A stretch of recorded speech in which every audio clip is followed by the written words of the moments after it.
Toi qui nous fais voir notre grandeur. Tu as toujours été pour nous un montreur de talent, en nous motivant à être plus brillants et en nous rendant plus confiants. On t'a longtemps accusé, à tort et à travers, et on t'a pris comme responsable de nos malheurs, au lieu de te prendre comme préparateur de nos futurs bonheurs.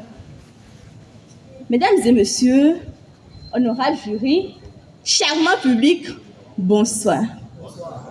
C'est dans ce sens d'éloge et de reconnaissance de la valeur inestimable de l'échec que Yasmina Kadra affirme: il y a toujours une vie après l'échec. Seule la mort est définitive. Cette citation nous plonge et nous replonge dans l'idée centrale selon laquelle une défaite n'est jamais une fin en soi. Et tant qu'on est vivant, il y a toujours une opportunité de recommencer et de se relever, car seule la mort constitue le véritable point final irréversible.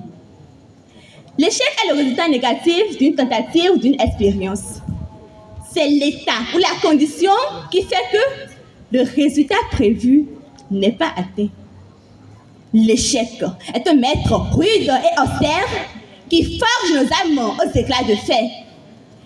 Il brise nos rêves en mille éclats, mais nous apprend là de renaître.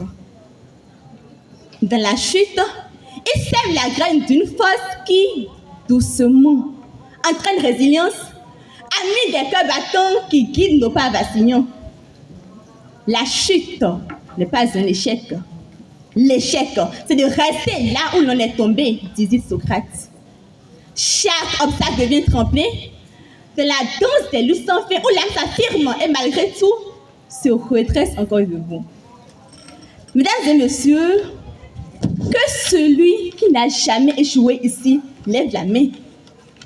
Ah, personne.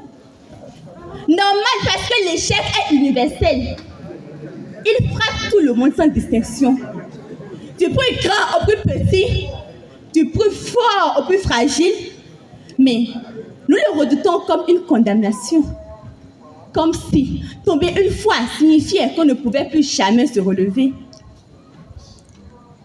Prenons un exemple simple. Contrairement à nous adultes qui, dès le premier échec, doutons, dès le premier obstacle, baissons les bras, les nouveau-nés, lorsqu'ils apprennent à marcher, tombent des dizaines, des centaines, voire des milliers de fois, mais ils ne renoncent pas. Ils se relèvent encore et encore, jusqu'au jour où ils marchent, ils courent même plus vite que nous. Ils ne considèrent pas l'échec comme une fin, mais comme un passage obligé. Ce qui m'intéresse encore plus ce soir, c'est la vie des hommes qui ont échoué, car c'est le signe qu'ils ont essayé de se surpasser. Regardez autour de vous. Portez un regard envers les plus. Michael Jordan, recalé de l'équipe de sport de son lycée. Sans sa persévérance, aurait-il marqué l'histoire du sport? Non. Abraham Lincoln, qui a connu de nombreux échecs, sans son optimisme, aurait-il été l'un des présidents les plus grands des États-Unis? Non. Jack Ma, fondateur d'Alibaba, refusé à Harvard 10 fois. Mais il n'a pas renoncé. Aujourd'hui, il dirige un empire. Mesdames et messieurs, honorable jury, l'échec n'est pas une fin en soi. Alors, tombez, mais relevez-vous. Échouez, mais apprenez. Pleurez, mais avancez. Car l'échec ne nous arrête pas. C'est nous qui décidons de nous arrêter. Et comme le disait l'autre, ce qui ne nous tue pas nous rend plus forts.